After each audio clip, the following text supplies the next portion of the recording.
या ठिकाणी साईनगर परिसरामध्ये वारंवार चोरीच्या घटना होत होत्या। या ठिकाणी वारंवार पोलिसांनी बैठका घेतल्या, पण चोरांचा अजूनपर्यंत पत्ता लागला नाही।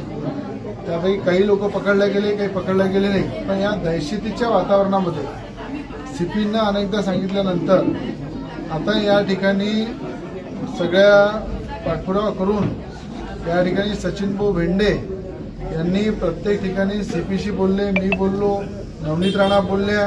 नंतर सीपी साहेबांना सीएम साहेबांचाही फोन करून दिला की अशा प्रकारे गुन्हेगारी वाढत आहे, मोठ्या प्रमाणात चोऱ्या होत आहे आणि त्या आधारावरच आज अमरावतीची परिस्थिती अनकंट्रोल असल्यामुळं या ठिकाणी नवीन सीपी सुद्धा उद्या चार्ज घेणार आहे। तर या आधारावर या ठिकाणी पोलीस चौकी या ठिकाणी आज त्याचं उद्घाटन झालं।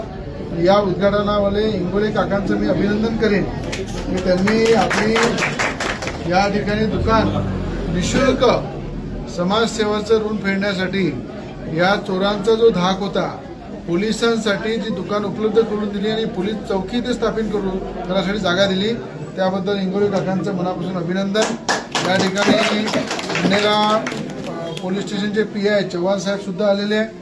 4 पोलीस सकाळी आणि 4 पोलीस संध्याकाळी, डे अँड नाईट इथे 4 पोलिसांची ड्युटी राहील आणि रोज इथे सकाळ संध्याकाळ गाडी सुद्धा देवाभाऊ या ठिकाणी या परिसरामध्ये येईल आणि या परिसरामध्ये आता याच्या कुठल्याही प्रकारचं असं कुठली घटना होणार नाही। आणि घटना झाले तर सीपीची बदली आता झाली तर उद्या चव्हाण साहेबांची बदली होऊ शकते।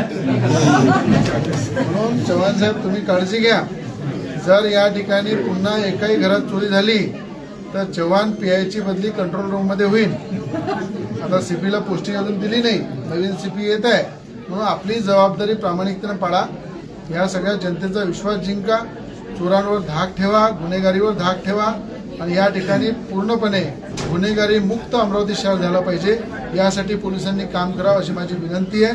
आणि या ठिकाणी पोलीस विभागाने चौकशी चालू केल्याबद्दल त्यांचे धन्यवाद। इंगोले काकांनी या ठिकाणी दुकान दिल्याबद्दल त्यांचे धन्यवाद आणि सचिन भेंडेंनी विशेष याच्यासाठी पाठपुरावा केला, त्याबद्दल सचिन भेंडेचे सुद्धा मनापासून धन्यवाद मानतो।